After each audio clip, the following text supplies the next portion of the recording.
अस्सलाम वालेकुम। पाकिस्तानी सियासत में कोई ना कोई हल्ला गुल्ला जारी रहता है। इस वक्त पीडीएम के ऊपर एक अपनी सियासत चल रही है। प्राइम मिनिस्टर का एक बयान आ गया है कि वज़ीर दाखिला वो जाएँ सिंध और सूरत हाल देखें कि वहाँ बहुत बाद इंतज़ामिया लॉ एंड ऑर्डर सिक्योरिटी की सूरत हाल है। बहुत से जो सियासी पंडित हैं उनका ख्याल ये है कि शायद हो सकता है कि आइंदा चंद महीनों में एक ऐसी सूरत हाल पैदा हो जाए कि प्राइम मिनिस्टर सोचें कि शायद पाकिस्तान में कबल अज़ वक्त इंतखाबात एक ऑप्शन हो सकते हैं। तो उस सूरत हाल को पेश नज़र रखते हुए ये जो फील गुड इन्वायरमेंट क्रिएट करने की गुज़श्ता रोज़ से चंद एक रोज़ से कोशिश हो रही है। इकॉनमी के हवाले से अच्छे अच्छे नंबर्स दिए जाएँ, पोलिटिकल एक्टिविटी रिवाइव की जाए, एहसास प्रोग्राम के फीते काटे जाएँ, थोड़ी सी एक नॉर्मल टाइप ज़िंदगी जो हो सकती है किसी मुल्क में उसका तासुर दिया जाए कि वो पाकिस्तान में वापस आ रही है। 3 साल में जो एक उनका यूनिफोकस था वो एक इशू के ऊपर था और वो था एहतसाब। लेकिन 3 साल पहले जो केसेस लेकर वो मैदान में उतरे थे कि ज़रदारी को अंदर करूँगा और PMLN के सारे चोर डाकुओं को अंदर करूँगा और सजा दिलवाऊँगा, वो बारी बारी पकड़ के ये उनको क्रेडिट चला जाएगा कि वो बैक वक्त आसिफ अली ज़रदारी को, फ़रियाल तालपुर को, शहबाज शरीफ को, PMLN की टॉप टीयर को, उससे पहले नवाज शरीफ, मरियम को, शाहिद खाकान को and so many other names, उन सारों को जेल में डालने में तो कामयाब हो गए लेकिन किसी एक को भी सज़ा दिलवाने में कामयाब नहीं हुए। और जिसको सज़ा हुई भी है वो नवाज शरीफ वाले केस के अंदर शायद वो कोई एक स्टेज आए कि वो अगर दोबारा सुप्रीम कोर्ट या आला अदलिया के अंदर वो मामला सामने आते हैं तो बहुत कमज़ोर बुनियाद रह जाएगी, क्योंकि अरशद मलिक की वीडियोस के आने बाद उसके अंदर उतनी जान और उतनी सक्कत रह नहीं गई है उस केस में जितना हम सोचते थे कि वो अपार्टमेंट्स के ऊपर ये मनी ट्रेल नवाज शरीफ ने तो दी नहीं, नैब वाले ढूंढ के लाएंगे तो इसके ऊपर सज़ा होगी। वो मनी ट्रेल आज तक हम मुंतज़िर हैं कि किसी एक तरफ से आ जाए, कहीं नहीं आई, ना नवाज शरीफ ने दी ना नैब ने ढूंढी। तो ऐसा ख्याली पुलाव पकाने से मेरे ख्याल में अब काम आगे चल पड़ा है। और प्राइम मिनिस्टर क्या कर सकते हैं आइंदा आने वाले दिनों में बड़ा अहम होगा। 4-6 महीने, 8 महीने, 10 महीने एक क्रिटिकल पॉइंट है जिसके अंदर हमने देखा है कि पिछले 2-4 रोज़ के अंदर एक ऐसी सूरत हाल हमारे सामने इमर्ज कर रही है कि फोकस थोड़ा सा डाइवर्ट हो गया मीडिया मैनेजमेंट का। सिंध के अंदर क्या कोई ऐसी सोच है या वाकई एक लॉ एंड ऑर्डर का ऐसा एक अलमिया क्राइसिस सामने हमारे नए तरीके से आ रहा है कि इंटीरियर मिनिस्टर को कहा गया कि आप जाइए और वहाँ जाके पता करिए। आज प्रोग्राम का आगाज़ इसी से करते हैं और हमारे साथ हैं गवर्नर सिंध इमरान इस्माइल साहब। अस्सलाम वालेकुम गवर्नर साहब। जी वालेकुम सलाम। जी साहब क्या हाल है, खैरियत से? बहुत शुक्रिया आपका गवर्नर साहब, आप हमारे साथ शामिल हो रहे हैं। गवर्नर साहब, ऐसी क्या गैर मामूली सूरत हाल हुई कि प्राइम मिनिस्टर ने स्पेशली आपसे डिस्कस की सूरत हाल कि सिंध की सूरत हाल तो बहुत बाद इंतजामी होगी और इंटीरियर मिनिस्टर को कहा जाइए और रिपोर्ट करिए कि क्या सूरत हाल? एक्चुअली जो सिंध में इस वक्त सूरत हाल है, जो डाकुओं की वहाँ पे बादशाही है और जो जिस तरह से अवाम को वो रमाल बनाए हुए हैं, वो अपनी वीडियोस बनाकर वायरल कर रहे हैं, डर खौफ किसी का है नहीं लॉ एनफोर्समेंट एजेंसीज का उनको। तो वहाँ पर ये सूरत हाल आज वज़ीर आज़म साहब ने पेश की गई कि कच्चे के इलाके में जो ऑपरेशन हो रहा है वहाँ पर पुलिस उनके साथ मुकाबला कर रही है अपनी जितनी पुलिस के अंदर ताकत है, लेकिन एक्चुअली तो सामने से जो है उनके पास मोस्ट ऑटोमेटिक और मोस्ट सोफिस्टिकेटेड वेपन्स हैं और पुलिस के पास जो वेपन्स हैं वो उनसे मुकाबले के लिए नाकाफी है। और दूसरी चीज ये कि कई डाकुओं को बड़े बासर लोगों की सरपरस्ती हासिल है, वो उनकी इमा पर ये काम करते हैं। कौन है बासर लोग? अब नाम तो नहीं मेरे पास कोई है इस तरह के, लेकिन वो नाम मुनासिब नहीं होगा लेना जो नाम है, लेकिन है बासर लोग। लेकिन वो बासर आपका ख्याल है कि उनका सियासत से भी ताल्लुक है? जी है, सियासत से भी है और गैर सियासी भी है इसके अंदर, लेकिन उसमें हमें अब पूरा फुल टाइम इसके पीछे जाना पड़ेगा। तो वज़ीर आज़म से आज पूरी डिटेल तफसीलन बात हुई और उसके ऊपर डिटेल ऐसा तो मैंने जो सिंध की प्रेजेंट सूरत हाल है उसको पेश किया। कच्चे के इलाके में जो ऑपरेशन हो रहा है वहाँ पे एक गाँव के 9 लोग मारे गए हैं, उनको वो भी इंसान है, वो किसी के बच्चे थे।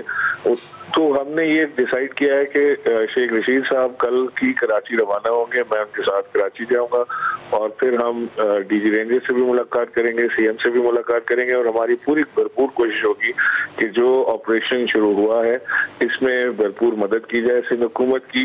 रेंजर्स के हवाले से हम बात करेंगे और फिर रेंजर्स अगर जरूरत हुई तो शेख रशीद साहब अपनी रिपोर्ट वज़ीर आज़म को देके और रेंजर्स को भी इसके अंदर इन्वॉल्व करेंगे। सर, फेडरल फोर्स है और आपने उसको कुछ 30 साल से सिंध में रखा हुआ है, तो कच्चे के इलाके में अगर पुलिस की मदद दरकार थी तो रेंजर्स को एक परवाना यहाँ से आप भेजते कि आप उसकी मदद करिए, पुलिस की बात खत्म हो जाती। नहीं जी, वो तो कर ही देंगे, वो तो कोई ज्यादा देर नहीं लगेगी। कल शेख रशीद साहब जब कराची जाएंगे तो वो पूरी सूरत हाल देख के और वो वहाँ ऑन स्पॉट फैसला करेंगे। डीजी रेंजर्स के साथ मुलाकात। क्या अभी रेंजर्स के पास मैंडेट है कि वो कच्चे के इलाके में मूव कर सकते हैं अगर सिंध हुकूमत उन्हें दरखास्त करे?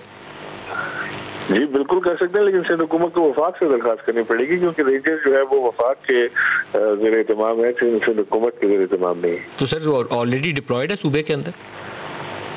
नहीं, डिप्लॉयड तो है, लेकिन वो रेंजर्स भी ऑपरेशन के लिए उनको वफाक से बात करनी पड़ेगी, जो कि I don't think it's a problem कि उनको कोई बात करने में कबात होनी चाहिए। नहीं भी होगी तो अगर नहीं भी बात करेंगे तो वज़ीर आज़म खुद ये फैसला कर सकते हैं। जो चॉइस ऑफ वर्ड्स थी आज की स्टेटमेंट की, वो चॉइस ऑफ वर्ड्स बड़ी इंटरेस्टिंग है। वो है बद इंतज़ामी। ये एक पॉलिटिकल टर्म है जो यूज़ की जाती है। तो आपका जो कोर फोकस है वो मुझे लगता है कि सिर्फ कच्चा नहीं है, बल्कि आप अपने सियासी पहुंच जमाने की भी कोशिश करेंगे। पॉलिटिकल एक्टिविटी रिवाइव की जाए, गवर्नर साहब, प्राइम मिनिस्टर, मीटिंग्स हो रही हो, पीटीआई एक्टिव नजर आए सिंध के अंदर। नहीं नदीम साहब, इसको उससे थोड़ा सा डिटैच कर लें। ये सियासी नहीं है मूव, ये मूव बिल्कुल 100% सिंध के लोगों को एक तहफ़्फ़ुज़ पहुँचाने के लिए है। इससे ज़्यादा कुछ भी ना देखें इसको। और मैं चाहूँगा कि आपकी तरफ से मैसेज भी, क्योंकि आपकी व्यूअरशिप बड़ी है माशाल्लाह, आपको बड़े लोग फॉलो करते हैं, तो आपकी तरफ से मैसेज भी यही जाना चाहिए कि वफाक जो है वो सिंध में हुकूमत को और सिंध के लोगों को तहफ़्फ़ुज़ पहुँचाना चाहती है, ना कि इसके अंदर से कोई ऐसी चीज़ हम निकालें कि जिसमें फिर सिंध और वफाक आमने सामने खड़े। गवर्नर सिंध इमरान इस्माइल साहब, बहुत शुक्रिया आप हमारे साथ प्रोग्राम में शामिल। सेनेटर फैसल वाडा साहब और मोहसिन शाहनवाज रांझा साहब दोनों हमारे साथ हैं जी, दोनों को खुश आमदीद कहता हूँ। आपसे फैसल वाडा साहब, सिंध अभी बाई इलेक्शन का नतीजा कोई आपके लिए बहुत ज़्यादा फेवरेबल आपकी जमात के लिए नहीं आया।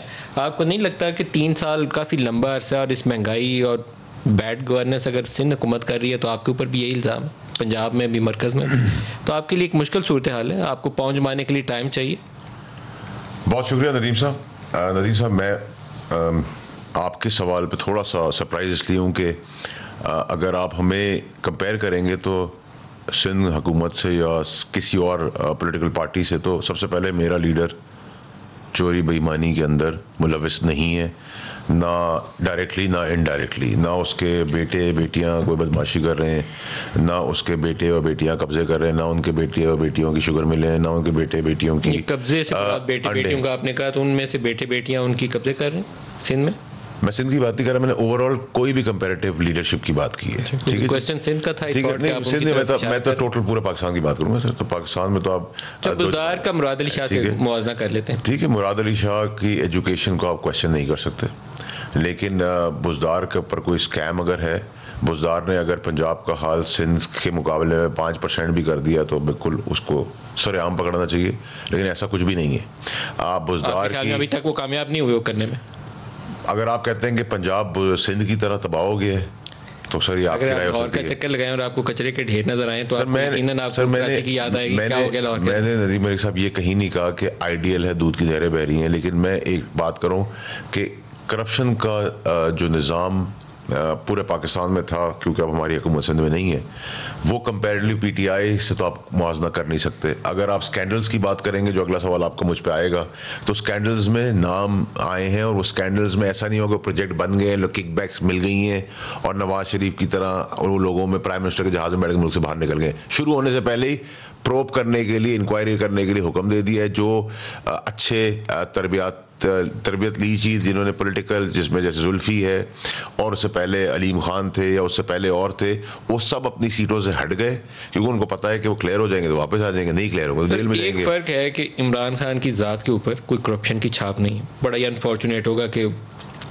इमरान के ऊपर भी आ जाए, क्योंकि एक इंटरनेशनल फेम का क्रिकेटर है, उसको ये मौका मिला है।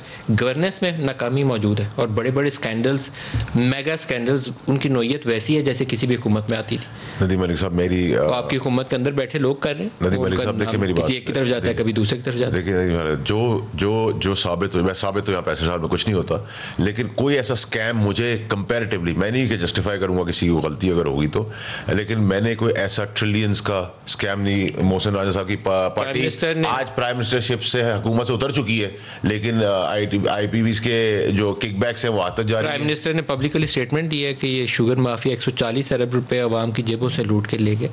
140 अरब रुपए आपके ख्याल में ये छोटी रकम? नहीं, तो 140 अरब रुपए शुगर माफिया के अंदर उन्होंने ये कहा है कि तहरीक इंसाफ के लोगों ने 140 अरब लेके चले गए, या तहरीक इंसाफ की हुकूमत में इमरान खान साहब उसके हिस्सेदार थे? लोग जेर तफ्तीश हैं इस वक्त। देखिए, तो अभी इल्जाम है ना, जब इल्जाम साबित हो जाएगा। खुद इल्जाम लगा रहे हैं सर, मैं 140 अरब की बात नहीं कर रहा, मैं कह रहा हूं कि अगर मेरी पार्टी में किसी को इल्जाम है तो प्रूव कर रहे हैं ना, हम उस चीज से तो रंजा साहब से भी पूछते हैं। रंजा साहब, आप कैसे डिफरेंशिएट करेंगे? आज ये बड़ी इंटरेस्टिंग स्टेटमेंट है जो जारी की है फवाद चौधरी ने। प्राइम मिनिस्टर कह रहे हैं कि वहाँ बहुत बद इंतजामी लफ्ज़ इस्तेमाल हुआ, तो फिर तो पंजाब को या तो ट्रॉफी मिलनी चाहिए या फिर एक टाकरा करवा लें आपस में। बद इंतजामी सिंध में सर मेरे ख्याल से पंजाब जो है ना, उसकी जो गवर्नेंस है, सिंध की गवर्नेंस भी मैं नहीं कहता कि बहुत ज़बरदस्त है। नहीं, मसाइल है वहाँ, तो वो कुत्ता काटे की वैक्सीन नहीं मिलती है, कच्चे के इलाके में जो कुछ हो रहा है शर्मनाक है, वो बहुत मसाइल है। और वहाँ की गवर्नेंस का तो मैं कोई नहीं कहूँगा, चाहे हमारे साथ अपोजिशन में इकट्ठे भी हैं, कि वहाँ की गवर्नेंस बहुत अच्छी, बिल्कुल ख़राब है। लेकिन बुज़दार साहब, पहले सिंध की बताते, फिर बुज़दार को मैंने वो आ गया ना उस पर। मैं बुज़दार साहब जो है ना, मैं अभी पिछले कई 2-3 माह से अपने पंजाब को बहुत गौर से देखा, हर महकमे को देखा, हर अदारे को। आपके इलाके में क्या सपोर्ट है? देखिए, मैं चक्कर लगा के मैं एक वकील भी हूँ, मेरे क्लाइंट्स भी होते हैं, मैं उनकी भी सुनता हूँ, उनके साथ महकमों में क्या हो रहा है, दफातर में क्या हो रहा है, कितने पैसे दे के किससे काम करवाते हैं, कितने पैसे दे के क्या करवाते हैं, सारा बेचारे मैं सुनता हूँ। अब मैं उनके नाम नहीं लूँगा क्योंकि क्लाइंट और लॉयर का एक होता है, लेकिन इस तरह से दुकानें खुल गई हैं, इस तरह से हर महकमे के बीच में खुले आम पैसे लिए जा रहे हैं, अफसरान के नाम पे पैसे पकड़े जा रहे हैं। कौन पकड़ते हैं पैसे? बस अब पकड़ रहे हैं लोग। अब मैं पीटीआई के लोगों से हम सवाल करते हैं ना, तो सीधा आपसे इनके मतलब देखे ना, देखिए मुल्तान मेट्रो के ऊपर करप्शन का स्कैंडल आया सामने, अभी मोटरवे के ऊपर आया स्कैंडल सामने, वो कहते हैं बुज़दार के ऊपर ऐसा कोई एलिगेशन नहीं है। आपके आगे एक रिंग रोड का स्कैंडल मौजूद है, ठीक है ना।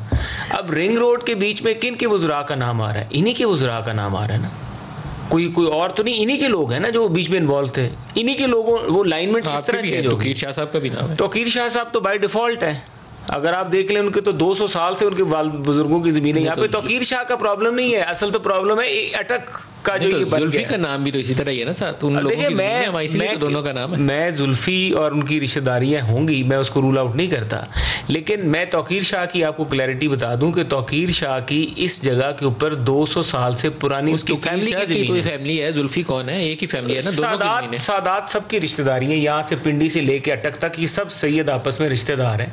मैं इसको रूल आउट नहीं कर रहा, इनकी होंगी, दोनों की होंगी। मैं बिल्कुल जुल्फी की तो मैं कहूँगा सबसे पहले है, हमारा तो मुखालिफ है, लेकिन मैं आपको ये बात कर रहा हूँ कि शाह साहब की जो वहाँ पे अपना उन पे इल्जाम लगता है, क्लैरिफिकेशन ना, और ये हुआ ही है, सफाई किसी की नहीं है जब तक सफाई हो ना, डिजाइन चेंज हुआ ही है कि ये शिकार करने निकले थे। एक वो सोच है, एक वो एक तबका है जो ये सोचता है कि जी हर कोई चोर डाकू है, ये अपने लोगों पे भी मशकूक रहते हैं कि ये भी चोर डाकू हैं।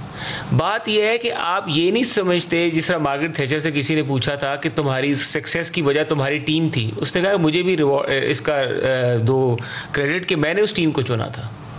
तो अगर आप इस टीम को चुनने वाले हैं जिस टीम में से ये सारे हीरे जवाहरात और ये मोती जो हैं नमूदार हो रहे हैं करप्शन के तो माहिर, प्राइम मिनिस्टर ने तो कल दावा किया है कि वो 488 अरब हमारे नैब ने इकट्ठा किए। 488 आया कहाँ से? 488 में से 460 अरब तो शहजाद वो अकबर साहब जो मलिक रियाज का डाल देना, तो पीछे अच्छा वो सारा एक ही पार्टी है, वो एक बड़ी रकम तो वही डाल देना, सीधी है। और दूसरी बात ये जो नैब आया कहाँ से? कभी आप लोगों ने तफसील जानने की कोशिश की कहाँ से है वो 488? जी बिल्कुल, वो 488 की तफसील मेरे तो ख्याल से ये होगी कि ये जब कागज सामने लेके बैठेंगे तब पता चलेगा। हमें बताएं कौन से केस में कितनी रिकवरी है। चार्ट तो सुप्रीम कोर्ट वाला केस है ना जी, वो बैरिया वाला केस है। एक तो बड़ी रिकवरी वही है ना, एक वो प्ली बारगेन वाला केस है, ओमनी वाला, ओमनी वाली प्ली बारगेन हो गई, और फिर वो उसका जैन मलिक वाला केस है, उसमें भी प्ली बारगेन है। तो फिर ये आप तफसील तो जाना करें। 488 अरब कहाँ से है? 400 अरब, 3 अरब डॉलर बन जाता है सर। 488 अरब जो आया, अब मुझे ये बताएं इसकी ऑफसेट करने का जो तरीकाकार बनाया गया, मैं तो समझता हूँ वो भी गलत है। वो किस तरीके से, आप एक केस है, अलहदा रेफरेंस होना चाहिए था, आपने वो रिकवरी जो है बैरिया की जो रिकवरी है उसके बीच में डाल दी है।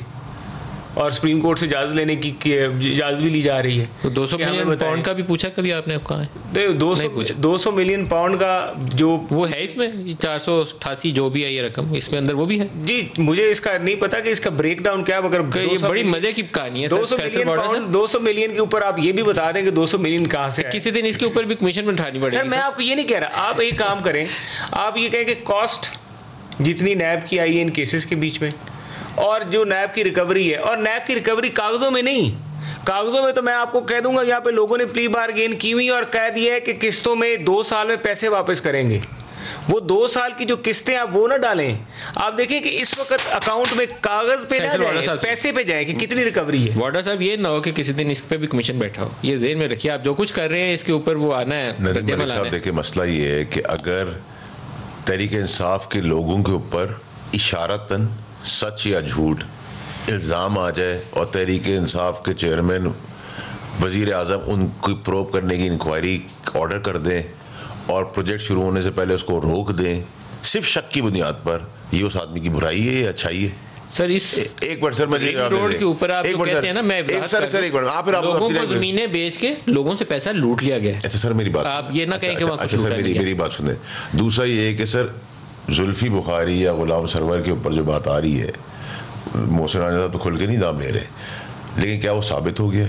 और अगर साबित हो गया था तो वज़ीर फिर जुल्फी पहले की वो सीट से हट गया, उसने खुद वॉलंटरली कहा कि मैं हटता हूँ ताकि इंक्वायरी असरअंदाज ना हो, क्योंकि 65 साल से निज़ाम ये है कि आप कुर्सी बैठे हुए चीज़ों को मैनेज कर लेते हैं ना। वो मुल्क से जा रहा है, वो खुद भी कह रहा है कि मुझे ECL पर डाल दे, क्योंकि ECL पर आप डाले ना डाले वो मुल्क छोड़ के नहीं जाएगा। नंबर 2, तरीन साहब के ऊपर अगर इल्ज़ाम आ गया डायरेक्टली इनडायरेक्टली, प्राइम मिनिस्टर ने प्रोब करने को कह दिया।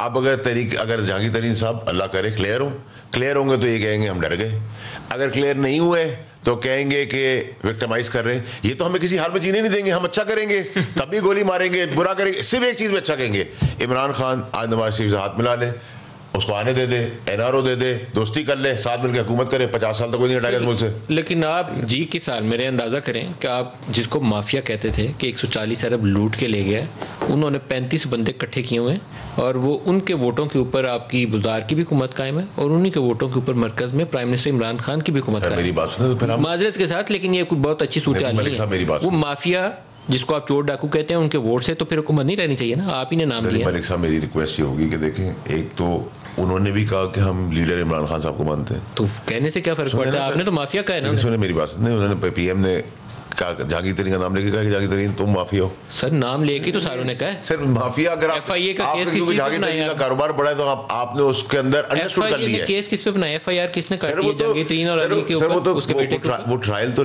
फेस कर रहा है, अभी ट्रायल का फैसला नहीं आया, हम कैसे जजमेंट देते हैं उसके बारे में? सर आप ही ने नाम दिया है और आप ही आप कहें कि हम नाम ना लें तो ये तो मैंने तो नाम नहीं लिया, लेकिन देखिए प्राइम मिनिस्टर अगर किसी जगह पे ये कहा हो तो मुझे आप दिखा देंगे जहांगीर तरीन माफिया। FIR किस चीज की कटवाई है? सर वो तो उसकी प्रोब हो रहा है। देखिए नदीम मलिक साहब, अगर आपकी मैं बात को पकड़ लूं, जो आप कह रहे हैं, अगर आपकी सोच को मैं पकड़ लूं तो गिरा दें जी सुबह, क्यों नहीं गिराया? फिर ये तो आप आपस में पूछिए। नहीं क्यों पूछो, जब आप नदीम मलिक साहब आपका एनालिसिस ये है कि हम मरून मिन्नत हैं और हम ब्लैकमेल हो रहे हैं और हमारा एक बहुत बड़ा निगोशिएट कर रहे हैं। ठीक है, अगर हो गया तो मेरे कल गिरा दें। आप निगोशिएट कर रहे हैं उनसे? नहीं कहा, क्या निगोशिएट किया? अगर किसी ने आके अपनी रेजिमेंट किसी चीज को बताई है, जहांगीर तरीन वाली उस मीटिंग के बाद अगले दिन उन्होंने आके बयान दिया था कि हम पंजाब में बजट तब पास करवाएंगे कि आप हमारे इश्यूज को, तहफ़्फ़ुज़ात को एड्रेस करेंगे, नहीं तो हम वोट नहीं देंगे। फौरन भागे भागे गए जी, बातचीत करो, इनके तहफ़्फ़ुज़ात करो। मलिक साहब मेरी बात है कि मुझे कोई रिजर्वेशन हो जाए, असूलन तो मेरा तरीका ये होगा कि मेरी रिजर्वेशन होगी तो मैं पार्टी के अंदर बात करूंगा, बाहर बात नहीं करूंगा। चले मैं ये स्टाइल अपना लेता हूँ कि मैं बाहर जाके बात कर लेता हूँ और मुझसे पार्टी कहती है बताओ भाई तुम्हारा मसला क्या था, तो इसमें गुनाह हो गया? ये जमहूरियत नहीं है। हाथ बांध के पीछे खड़े हो जाए इन लोगों की तरह। पहले मियाँ साहब आए, वो मुसल्लत हो गए, वो लीडर मान लिए गए, कोई स्ट्रगल नहीं थी, ज़िया-उल-हक पसंद आ गया, नवाज शरीफ को ले आए, ठीक है सर जी हम मान गए, उन्होंने उनको अपना सियासी वालिद कह दिया, हम मान गए। उसके बाद वो मुल्क से निकल गए, फरार हो गए। कन्विक्शन के बाद मरियम नवाज साहबा आ गई, उनकी बेटी, एक्स प्राइम मिनिस्टर खाका नवाज सब लाइन हाजिर हाथ झुका करे, हम नौकरी नहीं करते सर, ये ले सर। हाँ, करते तो पाकिस्तान, हम तरीके इंसाफ में कोई नौकर नहीं है, हम सब वजीर आजम के साथ काम करते हैं, कोई भी वजीर आजम के लिए काम नहीं करता, सब वजीर आजम के साथ काम करते हैं। अब इनकी मर्जी है। बड़ी दिलचस्प बात मेरे भाई ने की और मैं इसको कई मामलात पे अप्रिशिएट भी करता हूँ। सर बात यह है कि हम नौकरी तो नहीं करते, लेकिन मुझे बताएं कि जितने भी इज्जतदार लोग हैं तहरीक इंसाफ में, वो क्यों नाराज़ हैं? कितने आपके जो इलेक्टेबल्स लोग हैं आज खामोश बैठे होते हैं? आपके ख्याल में जो नाराज है सिर्फ वही ज़िद्दार है, बाकी नहीं है? ये तो बात मैं आपको बता रहा हूँ कि जो गलत है। नहीं, मैं आप मेरे इसकी ज़रा इसको थोड़ा सा इस तरह से ले लें। दो किस्म की लॉट्स होती हैं हर जमात में। एक होते हैं बड़े वोकल, जिस तरह मैं हो गया, ये हो गया, हम बोलने वाले लोग हैं, बात भी करेंगे, अपना आप मनवाएंगे भी, अपना प्रेजेंस भी फील कराएंगे। और कुछ लोग होंगे जो खामोश होंगे, जिनको लीडर को 2 कदम बढ़ के आगे से इज्जत देनी पड़ती है, क्योंकि हर बंदे की सियासत में आपको पता है एक नफ्सियात होती है। लेकिन आपको और सबको साथ लेके देना पड़ता है कि आप उनके लिए जेकेटी की बात नहीं कर रहा मैं, बात कर रहा हूँ इनकी अपने मिनिस्टर्स में कई ऐसे लोग हैं जो कि सिर्फ उनका मसला क्या है। जिस तरह वो आपके जो हमारे वो एबटाबाद के एक MNA हैं जो अक्सर बोला भी करते हैं, जिनके साथ पेशावर के नूर आलम साहब, उनका क्या मसला है? क्या मसला? वो कहते हैं मैं बोलता हूँ, मैं गलतियों को हाईलाइट करता हूँ, इमरान खान साहब को बुरा लगता है। मैं कहता हूँ कि हमारी गवर्नेंस ठीक नहीं, इनको बुरा लगता है। कई ऐसे लोग हैं इनकी जमात में जो इनकी वीकनेसेस को, और शायद ये भी कहते होंगे, वीकनेसेस को जो हाईलाइट करते हैं तो वो बुरा लगता है। तो जो अगर आपको बुरा लगता है, सही बात, तो फिर आपका रवैया क्या है? आपका फिर रवैया हाकमाना है, फिर जमहूरी रवैया ये नहीं है। जमहूरी रवैया तो ये है कि अपनी तनकीद सुने, अपने आप अगर बुजदार बुरा है और नहीं गवर्न कर रहा तो माने, कह रहे हैं बुजदार से अच्छा बंदा कोई नहीं है। तो ये हुक्मरानों वाला रवैया, ये जमहूरी लीडरों वाला रवैया नहीं है। कि देखिए मोहसिन राजा साहब ने जो बात की, मैं उसको क्लैरिफाई भी कर देता हूँ। देखिए नदीम मलिक साहब, मुझे आप इस बात का जवाब किसी तरीके से, मुझे समझ नहीं आता, अगर हमारी पार्टी का एक आदमी, एक ग्रुप ये कहता है कि इमरान खान साहब हमारे लीडर हैं, उसकी तो ब्रेकिंग न्यूज़, हेडलाइन, डिस्कशन, सब कुछ। नहीं सर, इनके वहाँ शहबाज शरीफ, हमजा शहबाज, चौधरी निसार एक साइड पे हो गए, मरियम नवाज को नहीं मानने को तैयार, आधे लोग मरियम नवाज की नौकरी पर जाके खड़े हो गए। इनकी हेडलाइन, इनके डिस्कशन, इनकी फूड, इनके खानदानी झगड़ों को क्यों नहीं हम डिस्कस करते? अच्छा, एक सारा आप लोग करते क्या हैं? ये तो करते हैं। मनी साहब एकदम, मैं तो इन जनरल बात कर। दूसरा, नहीं मनी साहब मुझे बताएं, जिस पीपल्स पार्टी को ये बुरा फ्लोर ऑफ द हाउस में बीबी शहीद के बारे में बातें करते थे, जिस जरदारी साहब को 11 साल उन्होंने जेल में रखा, जबान काटी, वो पीडीएम में वो इनको तना छोड़ के चले गए, फिर उन्होंने फोन किया, वो आपस में मिल गए। ये डिस्कस नहीं हो रहा कि बेशर्मी बेहयाई की कोई हद होती है किसी की, कोई सियासत में हद है शर्म की, वो शर्म तोड़ के हम आगे बढ़ रहे हैं। इसको डिस्कस करें सर, ये प्रोग्राम होना चाहिए कि ये माशरा, ये मुल्क कहाँ खड़ा है। ये बेहयाई को देख के आदमी को दिल चाहता है खुदकुशी कर ले। मैं समझता हूँ कि आप कह रहे हैं कि ये खुदकुशी कर ले कि इमरान खान अपने लोगों को प्रोव कर रहा है, इमरान खान मईशत को चलाने की कोशिश करे, उसकी टांगे पकड़े, इमरान खान माफिया के पीछे जा रहा है, इमरान खान होते हुए चीजें खराब करने की कोशिश की जा रही है। फैटे में ग्रे लिस्ट, ब्लैक लिस्ट में जा रहे थे, उसको रोक लिया, मईशत संभाल ली, GDP के परसेंटेज अच्छी आ गई, सिवाय महंगाई के हर चीज काबू में आ गई, स्टॉक एक्सचेंज बढ़ गई, प्रॉपर्टी बढ़ गई। असल में आपको ये खराब कर रहे हैं, नून वाले खराब कर रहे हैं। नहीं सर, इसलिए आपसे हुकूमत नहीं तालियां बजा रहे हैं कि आप मुल्क की खिदमत करें, हम आपके साथ हैं। देखें, खराब कर रहे हैं आप, ये टांगे खींच रहे हैं आप। देखिए, हमें इनकी टांगे खींचने का कोई शौक नहीं है। हमारा मकसद ये है कि ये अपना काम करें, और यकीन माने हम जमहूरी लोग हैं, हमें ये केसेस में फंसा रहे हैं, उलझा रहे हैं, जितने केसेस बनाएं, जितना उलझाना चाहें। समझते हैं कि सियासी मुखालफिन को दबाने से, उन पे FIR कराने के, नैब के रेफरेंस बनाने से सियासत उनकी ख़त्म हो जाएगी। वो नहीं ख़त्म होती। ये माजी गवाह है पाकिस्तान की सियासी तारीख का कि जिसका लीडर के ऊपर भी जितना जुल्म किया गया, वो उससे बड़ा लीडर बना उस जुल्म के बाद। तो वो तो बात एक डिसाइडेड है। हम कह रहे हैं यार अपना काम प्लीज़ कर लें, लेकिन आपको बातें तो उन्होंने ठीक की। देखिए क्या, देखें, पीपल्स पार्टी और मुझे ये बताएं सर, एक नदीम भाई, 6 महीने आपने ट्रक की बत्ती के पीछे लगाया हुआ था, आर या पार, अब दिसंबर आया, अब मार्च आई, अब जनवरी आई, और फिर आप चले गए। इकोनॉमी पे आप मुझे बता दें कि अभी कल परसों आपने पाकिस्तान की कौम से इतना बड़ा झूठ बोला, और आपने जो फिगर देखिए, आप मुझे बताएं कि आपकी नेशनल अकाउंट्स कमेटी या आपकी जो कैबिनेट की कमेटी के बीच में आपने रिपोर्ट दी वो गलत थी, जिसमें आपने GDP ग्रोथ 1 दी, या फिर आपकी नेशनल अकाउंट्स कमेटी ने जो रिपोर्ट दी वो गलत है कि 15-20 दिन में किस तरीके से जो पाकिस्तान की GDP ग्रोथ रेट है वो यहां से यहां पे पहुंच जाती है। इनको डर ये है कि हम कामयाब हो रहे हैं बहुत तेजी से, ये लग रहा है मुझे। देखिए मुझे इनकी कामयाबी पे बहुत खुशी होगी, क्योंकि Pakistan by the end of the day अगर आवाम को रिलीफ मिल रहा है, ये दे दें, हम दे दें, आप दे दें, आप तो नहीं हमें इस बात पे खुशी है, अल्हम्दुलिल्लाह हमने तो दिया है। जब से वाडा साहब ने कहा ना 4% ग्रोथ होगी, तब से मुझे वाडा साहब ने तो वादा किया था कि नौकरियों की बारिश होने वाली है, वो 1 करोड़ नौकरियों की होगी ना सर, वो 1 करोड़ नौकरियों की बारिश, बरसात तो आले ना सर, बरसात आएगी तो बिल्कुल 1 करोड़ नौकरियों की बारिश होगी। फिर मैं ये ना कहूंगा कि खुदकुशी नहीं करनी, ये भी देखिए मुझे नदीम मलिक साहब, मुझे एक बात बताएं कि मैं किस पॉलिटिक्स का हिस्सा बनूं, मैं क्या समझूं, मैं क्या जीडीपी अगर बढ़ती है तो ये कहते हैं 20 दिन में कैसे हो गई, अगर स्टॉक एक्सचेंज बढ़ती है तो ये कल कहेंगे कि किसी और हमारी पार्टी में किसी ने पंप कर दिया पैसा शायद इसलिए बढ़ गई, कंस्ट्रक्शन इंडस्ट्री उठ जाती है। मैं कहता हूँ नदीम मलिक साहब मेरी बात छोड़ दें, मैं झूठ बोल रहा हूँ, ये झूठ बोल रहे हैं, सब लड़ेंगे आपस में। आप टॉप बिजनेसमैन को अपने शो पे बुलाएं, मुझे बुलाएं, उसको बुलाएं, अपनी मर्जी का टॉप है। आरिफ हबीब साहब हो गए, अकील डैडी हो गए, ठीक है, टेक्सटाइल में है, ठीक है, टेक्सटाइल के एक्स प्रेसिडेंट हैं, वो हैं, टब्बाज हैं जो सीमेंट चला रहे हैं, कार इंडस्ट्री चला रहे हैं, लोकल कार इंडस्ट्री को बुला लें। आफरीदी तो हम बोलेंगे तो आप कहेंगे हमारा दोस्त है, तो मैं कहता हूँ टोयोटा वालों को बुला लें, बुलाएं उनको और उनसे व्यू दिलवाए पब्लिक को कि इमरान खान की हुकूमत ने अच्छा किया या नवाज शरीफ पीपल्स पार्टी की हुकूमत ने अच्छा किया। कंपैरिजन में जो कारोबारी के उसको सच मान लेना, वो कहे हम चोर हैं, हम बुरे हैं, हमने मईशत दबा कर दी, मैं मान लूंगा सर, लेकिन मैं इसकी बात और किसी कंफ्यूजन में प्रेशर में नहीं आऊंगा। कारोबारियों को आप बुलाएं इंडिपेंडेंट अपनी मर्जी से, वो इनके भी उतने ही चाहिए, हमारे भी उतनी है, पीपल्स पार्टी के भी उतने, वो सच बताएंगे, जो सच बोलेंगे, जो बोलेंगे वो मैं मानने को तैयार। सर आप 4 की बजाय 6% ग्रोथ बताइए, इनसे परेशान ना हो, इनको कहने दें।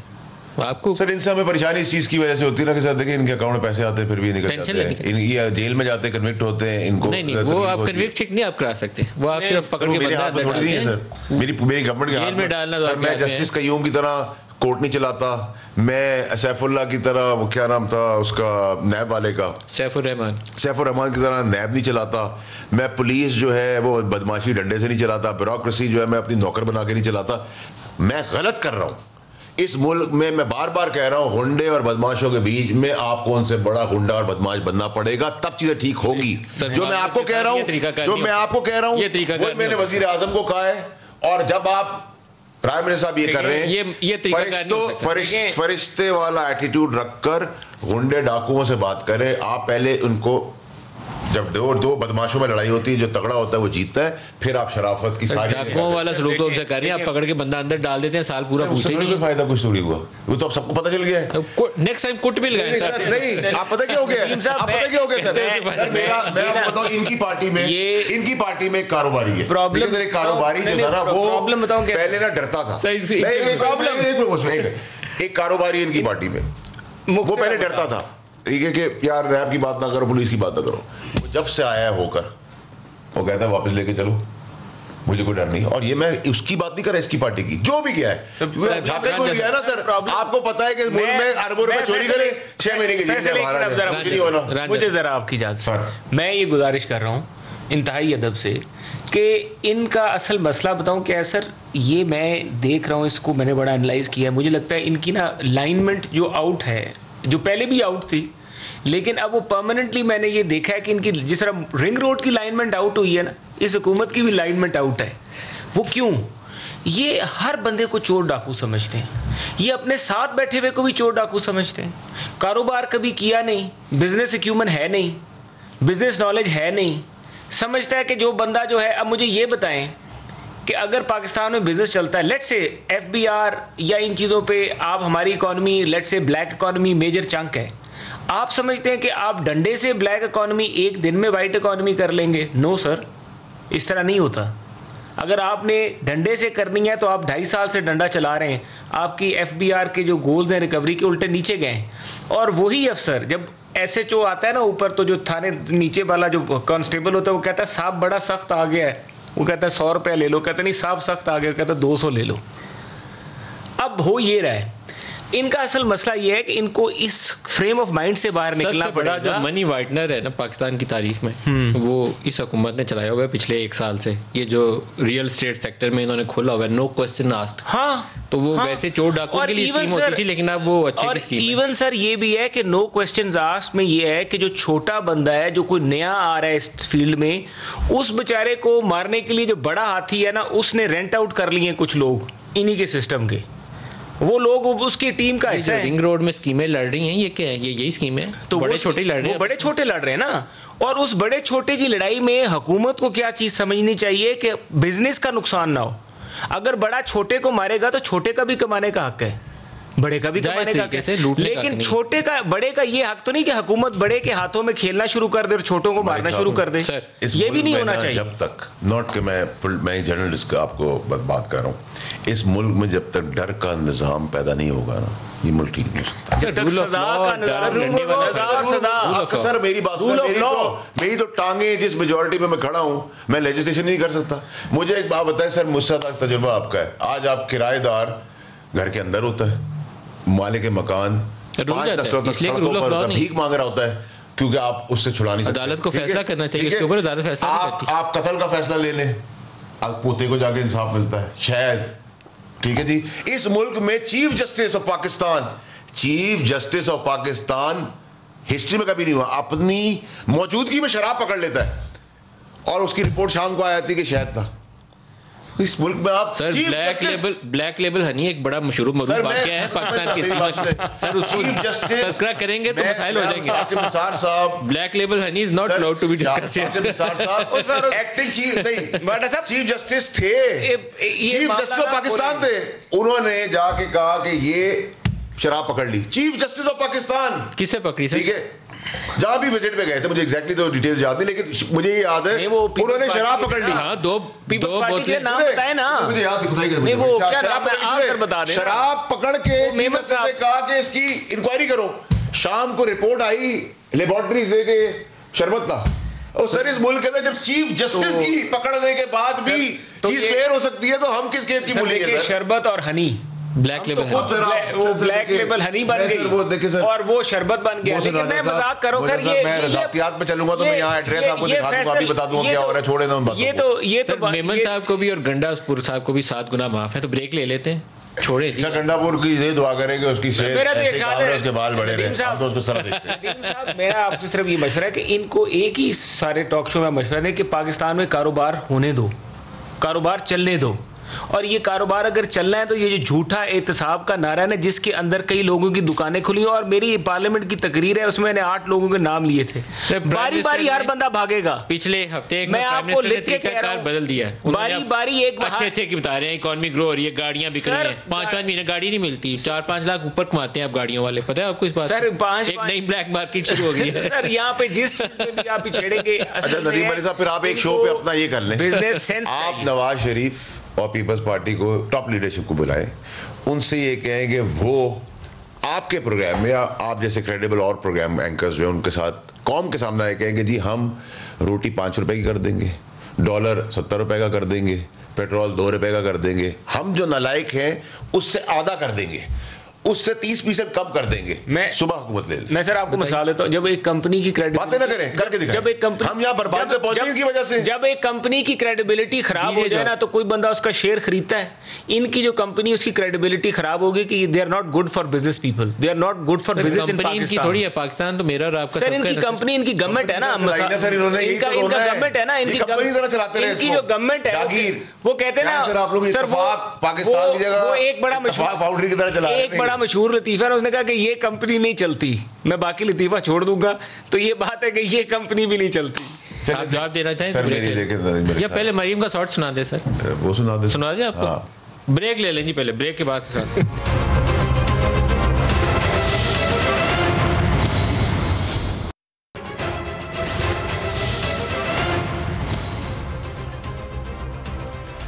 Welcome back. मरियम नवाज, उनका केस लगा हुआ है और उसके लिए एक स्टेटमेंट भी आज सामने आया, उनका मीडिया के सामने आई, तो क्या कहा उन्होंने? कोई नया इत्तेहाद नहीं है। शहबाज शरीफ साहब का इशाया जो था वो पार्लियामेंटेरियंस के लिए था, और उन्होंने जो पार्लियामेंट में ऑपोजिशन है उसको दावत दी हुई थी, और जब शहबाज साहब मौजूद हैं तो मेरी मौजूदगी हर जगह पे ज़रूरी नहीं है। अदम एतमाद की तहरीक के लिए पंजाब में हमें कोई नंबर नहीं चाहिए, हमारे पास नंबर से ज़्यादा जो फिगर्स को फर्ज करके बताया जा रहा है, झूठ बोल के कि ग्रोथ इतनी है, अपने ही लोग बोल पड़े। हफीज पाशा साहब ने कहा कि ये इम्पॉसिबल है, हो नहीं सकता। तबाह हाल हो गए लोग, झोलियां उठा के बददुआएं दे रहे हैं। फिक्स मैच ना हो, 2-4 स्टॉल्स के ऊपर आप खाली करा के चले जाएं, वहां से आपको हालात का अंदाजा नहीं होगा। आए मेरे साथ किसी सब्जी मंडी में चले, किसी गरीब के घर में चले और देखें कि वहाँ हालात क्या हैं। आपने पंजाब के ऊपर वाडा साहब स्टेटमेंट सुनी, उन्होंने कहा नंबर पूरे हैं हमें अदम एतमाद के लिए पंजाब में। क्यों नहीं, फिर इंतजार किसी से? ये तो आप पूछिए, साथ बैठे हैं। इंतजार करें भैया, बिल्कुल जैसे बजट होगा पता चल जाएगा। अच्छा तो आप ये लिख के दे, लिख रहे हैं सर, लिख के दे। बजट में कुछ नहीं करेंगे, ये अच्छे बच्चे हैं। लिख के देना। 3 जून तक होगा काम। 3 जून तक आप 3 जून तक क्या करेंगे यार? अगर आप मुझसे लिखवा रहे हैं, मेरा लिखा जो है उससे ज्यादा ये टॉक शो की नहीं लिख के देंगे, इनके पास रखवाएंगे। मैंने आपको पहले मैं आपसे कह रहा हूँ बजट पास होगा और आप भी बजट मेरे पास वो अभी तक मैं लिख के देता हूँ। 3 जून की एक डेट दे रहे हैं, 3 जून को क्या होगा? देखिए मेरा अपना एनालिसिस ये है कि 3 जून तक इनका काम हो जाएगा पंजाब में, लेकिन उस पे नहीं बी स्पेसिफिक क्या काम होगा पंजाब में 3 जून तक? प्रोड्यूसर साहब खबर चलाइए जी रांझा साहब की। मैं ये कह रहा हूँ कि 3 जून तक इनका हो सकता है वोट ऑफ नो कॉन्फिडेंस एक सक्सेसफुल तरीके से सामने आए। पंजाब में भी हो सकता है, मुझे तो मरकज का भी खतरा है। पंजाब में, मरकज में आपको दावत नहीं है, किसी ने अभी चाय के लिए भी नहीं बुलाया। मैं मरकज की मैं तो खिलाफ हूँ। मैं ऐसी किसी चीज की हमायत क्या करेंगे मरकज में गवर्नमेंट बनानी इस खबर के ऊपर जी 3 जून तक क्या करेंगे बताएं? चले अब ये तो बस मैंने अभी आपके 10 वोट तो कम है, 10 वोट कौन देगा आपको? वो लोग जो इस वक्त 35 बंदे खड़े हैं इनके लोगों को यकीन माने कि आज हम अपने जिले में चले जाएं, मैं 2 लोगों से कहूँ ना मैं टिकट अगला दूंगा आपको कौन वोट देगा? वोट दे देंगे। अरे बड़ी ये तो सर फलसफे की बातें होगी। नहीं बंदे साहब आपको इस बात को 3 जून का पता है। मैं आपको बता दिया ना 3 जून, बस आप 3 जून का इंतजार करें, देखिए क्या होता है। पंजाब में कह रहे हैं अदम एतमाद हो जाएगी, वो बंदे आपके कहाँ से आएंगे? 10 आपके 10 बंदे कम है। आप मुझे बंदे जब आते हैं तो बंदे दिखाए नहीं जाते, पहले बताए नहीं थे कि बंदे आ जाए। मैं आपको मेरे साथ 2 खबरें दे। बंदे इनके अपने हैं।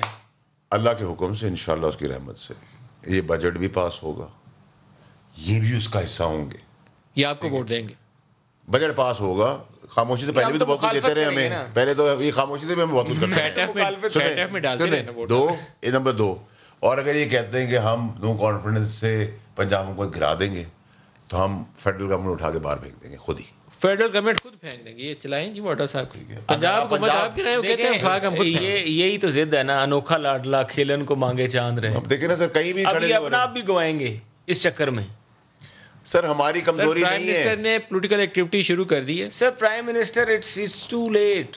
अब प्राइम मिनिस्टर अवाम में जाएगा, अवाम को कहेगा, और आपको शर्फ कबूलियत के दावे ही हैं। वो आपके जुबैर साहब ने बयान दे दिया था कि हमारी दोस्ती हो गई है, बाद में बातें करते रहे। पाकिस्तान में 65 रुपए से डीजल आज 125-30। सर वो बाद में बताएंगे। वो आपके जुबैर साहब ने एक बयान दे दिया था हमारी दोस्ती हो गई है, आज आप कह रहे हैं 3 जून को हम हुकूमत गिरा देंगे। वो बातें करते रहे 15 दिन। जमहूरी तरीके से हम तो जो जमहूरी होता है तरीकाकार है ना, जमहूरी होता है। जुबैर साहब की जो सुलह सफाई की बात हो रही है, तो सुलह सफाई किससे, हमारी लड़ाई किससे है ही नहीं थी। नहीं, हम ऐसी गलत पाकिस्तान के अदारों से हमारी सिर्फ आइन और कानून की बालादस्ती की बात होती है, इसके अलावा तो है कोई, उसके अलावा हमारी कोई बात ही नहीं है। देखा सर, ये आपने चेक नहीं किया। देखिए नदीम मलिक साहब, आपके शो पे ना फिर ये स्लिप हो जाते हैं ना। इन्होंने ये कहा है कि 3 जून तक अदम एतमाद आएगा और पंजाब की हुकूमत हम फारिग कर देंगे। बिल्कुल ये कहा है। मैंने इनसे कहा है कि 3 जून भी इंशाल्लाह नवंबर की तरह आएगा और गुजर जाएगा। मोस्ट लाइकली यही ख्याल है मेरा। मोस्ट लाइकली अल्लाह के हुक्म से ऐसा ही होगा। ये कुछ कर नहीं सकेंगे। हम बजट भी पास करेंगे। लेकिन अगर ये कहते हैं, मैं इनकी बात एक मान लूँ कि कहते हैं हम पंजाब हुकूमत गिराने में कामयाब हो जाते हैं, तो हमारी कमजोरी नहीं हुकूमत इमरान खान साहब की, हम फेडरल हुकूमत आपको पता है उसी वक्त गिरा देंगे, उसी वक्त वफाकी हुकूमत गिरा देंगे। आपको पता है ये र्यूमर मिल क्यों स्टार्ट हुई थी? जिस दिन शहबाज शरीफ को छोड़ा गया था ना, तो उसी दिन ये खबर चली थी कि शहबाज शरीफ बड़े भाई से बात करने जा रहे हैं, बातचीत तय हो गई है। उस बैर साहब ने तो ऐसे गलती से बयान दे दिया, यहाँ सारा आपने वो शॉट तो चलवाया नहीं, परेशान हो गए आपने वो अभी तक चलाया नहीं क्लिप जिसपे मरियम नवाज ने कहा है कि चौधरी निसार PMLN के थे। वो चला देते हैं। नहीं, मैं आपको इसलिए बता रहा हूँ क्योंकि शहबाज शरीफ, हमजा शहबाज और चौधरी निसार, ये जो तगड़ा ग्रुप है, वो मरियम नवाज को रिजेक्ट कर चुका है। और अब फैसला ये होना है कि नवाज शरीफ को भी एक्सेप्ट करना है या रिजेक्ट कर देना है। शहबाज शरीफ की दोस्ती है चौधरी निसार से, लेकिन पार्टी के अंदर फैसला डोमिनेट करता है अभी तक, जब तक वो उसका बड़ा भाई जो है फैसला कर रहा है वो उसी का ही चलेगा। चौधरी निसार का भी सरप्राइज हो सकता है, तैयार रखिए, फिर आप तैयार रहिए। नहीं हम तैयार नहीं, मैं आपके लिए खबर दे रहा हूँ सर, हम तो खबर चला देंगे। मैंने सरप्राइज साहब का नंबर मिला जी, फैसल वाडा भी कह रहे हैं, दावत दे रहे हैं साहब को सरप्राइज हो सकता है, तो अभी तक उनका हलफ रोक रहे हैं, अब उनसे भले की तवक्को कर रहे हैं। सर अभी कह रहे हैं, अभी कह रहे हैं बुजार नहीं की जा रहा, अभी कह रहे हैं चौधरी निसार का सरप्राइज आ सकता है। पहले ये डिसाइड कर रहे हैं, पहले ये डिसाइड कर रहे हैं, एंटीसिपेट क्या करते हैं सर। यहाँ से आप शहबाज शरीफ को पंजाब में आना नहीं है, वो तो मरकज में कौमी असेंबली में है। यहाँ से अंदाजा कर लें कंफ्यूजन और परेशानी का। सर अल्लाह ही जानता है क्या हो रहा है पाकिस्तान में। इनको ये नहीं पता कि सुबह इन्होंने उठना है तो होना क्या है, ये कुछ ऐसे मैं बता रहा हूँ। ये सरप्राइज नहीं हो सकता कि शहबाज शरीफ और चौधरी निसार मिलकर मरियम को आउट कर दे और मोहसिन राजा साहब को अपनी साइड फिर बदलनी पड़ जाए। ये नहीं होने वाला। देखिए आप भी आए, मैं भी आऊँ, मैं भी यही हूँ। बहुत सारे सरप्राइज हो सकते हैं। तो 30 साल से ये कहानियां सुन रहे हैं कि शहबाज शरीफ आ जाए, वो जहांगीर करामत को भी काबिल कबूल था, वो परवेज मुशर्रफ को भी काबिल कबूल था, वो अभी वाले को भी काबिल कबूल होंगे, लेकिन ये कभी हुआ नहीं है। वो भाई उसका स्टाइल ये जब भी डाल के मिलता है उसको भी, लेकिन भाई के आगे भी वो खड़ा नहीं होता, उसका ये स्टाइल है। नहीं सर, मैं बताऊं, जब आपकी औलाद हो जाती है ना, औलाद जवान हो जाती है, हर किसी के आगे खड़ा हो जाता है। मुझे एक से पूछें सर, एक मैं बात पूछना चाहूंगा जी, ये कह रहे हैं आपकी हुकूमत आनी है 3 जून को, तैयार रखिएगा मैंने स्टेटमेंट 3 जून को चलानी है यहाँ पे। ये बिल्कुल फिर ये सरगोदा में होंगे, 3 जून का बुक कर दे सर, मैं आऊंगा इंशाल्लाह। मैं अल्लाह ताला की जात से यकीन रखता हूँ कि इंशाल्लाह पाकिस्तान की आवाम जो है ना, उसकी पंजाब आपने पॉलिटिकल स्टेटमेंट दे दी है 3 जून तक। मैं समझता हूँ कि 3 जून क्या सर, मैं तो कहता हूँ ये बजट में ही काम हो जाए, बजट में इनके नंबर बस कोई 3 जून साल बता दें साहब। 3 जून साल कौन सा सर? 3 जून 2021 की बात कर रहा हूँ। मैंने कहा 2023 में बता रहे हूँ, लेकिन चल रहा हूँ। लेकिन मैं आपको एक बात, हमने हुकूमत गिरा दी है सर। आपने इनके लोगों की कभी जो जहांगीर तरीन साहब के ग्रुप में लोग हैं, आपने उनकी कभी वो जो तकरीरें करते हैं अपनी मीटिंग में, 1-2 लाइव सुने ना, आपको अंदाजा हो जाएगा। मेरी वैसी उनसे बात हुई है, उनकी धमकी आमेज रवैया, वो क्या बातें करते हैं, उनकी मोहब्बत बहुत ज्यादा इनसे काम ही नहीं है, वो बजट की बातें कर रहे हैं। अब मेरी स्पेकुलेशन ये है कि नहीं, आप 3 जून का है। 3 जून तो आपने तारीख बोली है जी, मैंने तो उस दिन आपको पकड़ लेना है। 3 जून आप वो कॉन्फिडेंस मोशन यहाँ फाइल होगी यहाँ पे। 3 जून को दिन क्या है? 3 जून देखें जुमेरात है जी, 3 जून जुमेरात है। तो सर ये 3 जून से आगे भी निकल कीरा वाला दिन है, किसी दिन बुजदार था, उस दिन काम ही ना करते, काम ना हो जाए, कोई पता नहीं है सर, अल्लाह के हाथ में हो सकता है। लेकिन मैं आपको बता रहा हूँ एक्चुअल इनकी सूरत हाल ये है कि दे आर कंफ्यूज्ड, इनको नहीं पता कि इनके साथ होना क्या। चौधरी निसार वाले बयान से तो आपने परेशानी देख ली आपने। चौधरी साहब, अब इनसे मैं ये पूछना चाह रहा हूँ कि चौधरी निसार के बारे में ये क्या कहते हैं, खुद कह के चौधरी निसार की पॉसिबिलिटी हो सकती है। मैंने कहा सरप्राइज दे सकता है वो आपको, सरप्राइज नहीं, सरप्राइज दे सकता है क्या? वो आपकी तरफ से आ रहे हैं सरप्राइज कुछ भी हो सकता है ना। मैंने सरप्राइज का आप कुछ भी स्पेकुलेट करते रहे, यही तरीका है सियासत का, स्पेकुलेट करें। अगर 3 जून को वो वाली सरप्राइज क्लोजिंग दिमाग, मैं शर्त लगा रहा हूँ, मैं कह रहा हूँ लिख के दे, मैं भी लिख के देता हूँ कि चौधरी निसार साहब की सरप्राइज मैं सर 3 जून का लिख के देता हूँ। मैं 3 जून का आपको लिख के देता हूँ, ये लें 3 जून वाली बात। आप मुझे बताइए चौधरी निसार वाली क्या बात है? आप भी कुकी मारी, चौधरी निसार साहब वाली क्या सरप्राइज है? तो अल्लाह की शुक्र से करम से 10 में से 9.5 बातें सही निकली हैं सर। 9.5 में से चौधरी निसार का क्या मतलब? इसका मतलब है कि और चौधरी निसार साहब वाली बात, निसार वेट फॉर सरप्राइज। तो इसका मतलब ये है कि चौधरी निसार साहब, उसका मतलब आप कुछ भी नहीं लाएं, तो फिर इसका मतलब कागज लाएं, आप भी लाएं जी अपना गुगी वाला कागज लाएं। मेरा तो ये गुगी वाला कागज लाएं जी। तो ये मैं उस वक्त तो ऑन एयर जाएंगी। मैं आपको एक बात सर, मुझे ये बताएं कि इसका मतलब है कि चौधरी निसार साहब जो है उनका फिर इसका मतलब है कि ये कुछ एंटिसिपेट कर रहे हैं। सर प्रोग्राम का वक्त खत्म हो गया है। रंजा साहब, फैसल वाडा साहब दोनों का बहुत शुक्रिया। आज के लिए इतना ही, इजाजत दीजिए, खुदा हाफिज।